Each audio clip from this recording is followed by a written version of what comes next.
আমাদের প্রিন্সিপাল সব থেকে যদি খারাপ কথা বলে থাকে একটা কথা বলেছিলেন, যদি বেশি বেশি আন্দোলনের মধ্যে যান তাহলে কিন্তু আমি 14,000 সিট করে দেব। 14,000 করে আপনারা কেউ চাকরি পাবেন না। আজকে বিকাশ ভবন অভিযান ছিল, তো বিকাশ ভবন অভিযানে এসএসসি চেয়ারম্যান স্যার কি জানিয়েছেন, তো আজকে আমরা এই ভিডিওতে বিস্তারিত সম্পূর্ণ তথ্য আলোচনা করব, সঙ্গে থাকুন। অভিযানের অনেক কারণ রয়েছে, আশা করি আপনারা জানেন। তো এই যে 1 লক্ষ সিট, তো 1 লক্ষ ভ্যাকেন্সি বাড়াতে হবে। 1 লক্ষ ভ্যাকেন্সি করার কি কারণ ছিল? কারণ একটাই, এই যে এক্সপিরিয়েন্সের ভিত্তিতে নম্বর, আশা করি আপনারা জানেন। তো এক্সের ভিত্তিতে নাম্বার 10 নম্বর দেওয়া হচ্ছে, তবুও আবার ইন্টারভিউর আগে। তো এই যে ভ্যাকেন্সিতে কিন্তু কোনো কিছুই হবে না, তো ভ্যাকেন্সি আরও বাড়াতে হবে।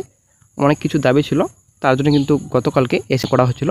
এরপর SSC chairman sir, secretary sir কি বললেন, ভ্যাকেন্সি কি বাড়বে এবং এক্সের ভিত্তিতে যে নাম্বার দেওয়া হচ্ছে সেটা কি ইন্টারভিউ পরে হবে নাকি 10 নম্বর দেওয়া হবে না, কি বর্তমান আপডেট রয়েছে, আজকে আমরা এই ভিডিওতে বিস্তারিত সম্পূর্ণ তথ্য আলোচনা করব।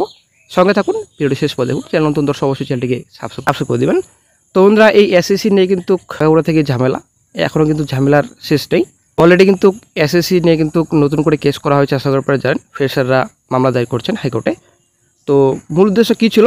রাজ্যের বিপুল সংখ্যক শূন্যপদের কথা মাথায় রেখে বিজ্ঞপ্তিতে অন্তত 1 লক্ষ শূন্যপদ অন্তর্ভুক্ত করার দাবি জানানো হয়, কিন্তু কমিশন এই দাবি সরাসরি নাকচ করে দিয়েছে। অভিজ্ঞতার জন্য অতিরিক্ত নম্বর, অভিজ্ঞ প্রার্থীদের জন্য 10 নম্বর বাতিলের দাবি করা হয়। চাকরি প্রার্থীদের মধ্যে এটি ফ্রেশারদের জন্য বৈষম্যমূলক। বিকল্প হিসেবে এই নম্বরটি ইন্টারভিউ পরে যোগ করার প্রস্তাব দেওয়া হলেও কমিশন তাতে কর্ণপাত করেনি। কমিশনের যুক্তি, সমস্ত প্রক্রিয়া গ্যাজেট এবং নিয়ম মেনেই হবে। বৈঠকে কমিশনের মনোভাব ছিল অপ্রত্যাশিতভাবে কঠোর। চেয়ারম্যান স্যার স্পষ্ট জানিয়ে দেন যে অভিজ্ঞ শিক্ষকদের, যেমন কেভিএস, এনবিএসের কর্মরত শিক্ষক নিয়োগের দিকেই তারা বেশি আগ্রহী। তার মতে অভিজ্ঞ শিক্ষকরা স্কুলের পঠন পাঠনের মান উন্নত করতে পারবেন। ফ্রেশারদের যোগ্যতা নিয়ে প্রশ্ন তুলে তিনি বলেন, আমরা এত ফ্রেশারদের নিতে যাব কেন? যাদের অভিজ্ঞতা আছে তারা বেশি ভালো পড়াতে পারবেন। এই মন্তব্যের পর ফ্রেশারদের ভবিষ্যৎ নিয়ে গভীর উদ্বেগ তৈরি হয়েছে তাদের মধ্যে। কমিশন যদি অভিজ্ঞদেরই অগ্রাধিকার দেয় তাহলে নতুনদের জন্য সুযোগ কোথায়? চাকরিপ্রার্থীরা যখন তাদের দাবি নিয়ে আরও সোচ্চার হন তখন কমিশনে পরোক্ষভাবে হুঁশিয়ারি দেয় বলে অভিযোগ। বলা হয়, যদি আন্দোলন চলতে থাকে তাহলে মাত্র 14,000 শূন্যপদে নিয়োগ করা হবে, যা চাকরি প্রার্থীদের আশার তুলনায় নিতান্তই কম। এর ফলে যোগ্য প্রার্থীরাও চাকরি থেকে বঞ্চিত হতে পারেন। বৈঠকের পর এক চাকরি প্রার্থী জানান, আজকের আলোচনার পর এটা স্পষ্ট যে বাড়িতে বসে থাকলে চাকরি পাওয়া যাবে না, আমাদের ঐক্যবদ্ধ হয়ে বৃহত্তর আন্দোলন প্রতি নামতে হবে। এই পরিস্থিতি রাজ্যের হাজার হাজার শিক্ষিত বেকারের ভবিষ্যৎকে এক গভীর অনিশ্চয়তার মধ্যে ঠেলে দিয়েছে। একদিকে চাকরির আকাল, অন্যদিকে কমিশনের এই কঠোর মনোভাব, সব মিলিয়ে রাজ্যের শিক্ষক নিয়োগ প্রক্রিয়া এক জটিল মোড়ে দাঁড়িয়েছে। এখন দেখার ভবিষ্যতে চাকরি প্রার্থীরা কোন পথে হাঁটেন এবং সরকার বা কমিশনের মনোভাব বদলায় কিনা। চলে এবং পশ্চিমবঙ্গ স্কুল সার্ভিস কমিশনের এসএসসি অফিসে এসএলএসটি চাকরি প্রার্থীদের সাথে যে বৈঠক হলো চেয়ারম্যানের সঙ্গে, সেটা কিন্তু নিষ্ফল রইল। নতুন শিক্ষক নিয়োগের একাধিক দাবি নিয়ে আলোচনা হলেও কমিশনের তরফ থেকে কোনো ইতিবাচক সাড়া মেলেনি বর্তমানে, যেটা জানা যাচ্ছে।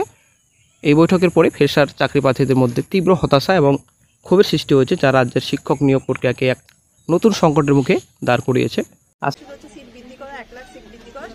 সেটা ওনারা মেনে নেননি। দ্বিতীয়ত কথা হয়েছিল আমাদের 10 নম্বর দেওয়া যাবে না অভিজ্ঞতায়, ওনারা সেটাও মেনে নেননি। এবং আমরা তারপর বলেছিলাম, স্যার যদি বা 10 নম্বর আপনাকে দিতে হয় তাহলে সেটা ইন্টারভিউর পরে দিন।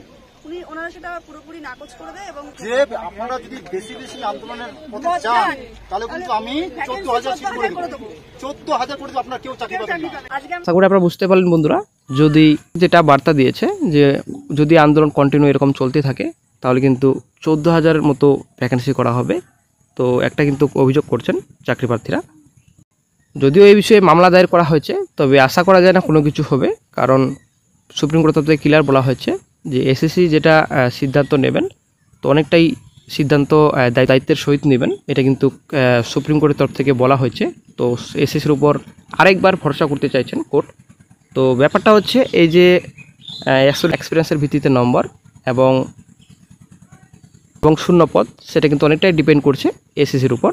তো এসএসসি যদি চায় অবশ্যই কিন্তু শূন্যপদ বাড়াতে পারে, এবং এসএসসি যদি চায় এই যে এক্সপিরিয়েন্স ভিত্তিতে নম্বর, তো সেটা তুলেও দিতে পারে এবং ইন্টারভিউ পরেও নিতে পারে। তো এসএসসির উপর সম্পূর্ণ এখন ডিপেন্ড করবে, দেখা যাক কী গুরুত্বপূর্ণ আপডেট ফিউচারে পাওয়া যায়।